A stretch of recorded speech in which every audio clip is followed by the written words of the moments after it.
தமிழகத்தில் அடுத்த மாதம் 23ஆம் தேதி ஒரே கட்டமாக சட்டமன்ற தேர்தல் நடைபெறவுள்ள நிலையில் தமிழகம் முழுவதும் உள்ள அனைத்து மாவட்டங்களிலும் துப்பாக்கி ஏந்திய துணை ராணுவ அணிவகுப்பு பேரணி நடைபெற்று வருகிறது.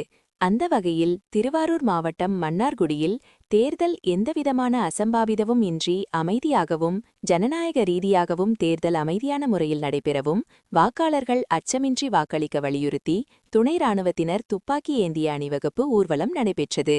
முன்னதாக துப்பாக்கி ஏந்திய துணை ராணுவ பேரணி மன்னார்குடியில் தேரடியில் தொடங்கி பந்தலடி, காந்தி ரோடு, நடேசன் தெரு உள்ளிட்ட நகரின் முக்கிய வீதிகளின் வழியாக சென்று தேரடியில் முடிவடைந்தது.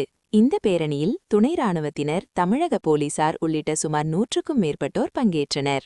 செய்திகளை உடனுக்குடன் தெரிந்து கொள்ள லைக் பண்ணுங்க, ஷேர் பண்ணுங்க, சப்ஸ்கிரைப் பண்ணுங்க, மறக்காம கமெண்ட் பண்ணுங்க.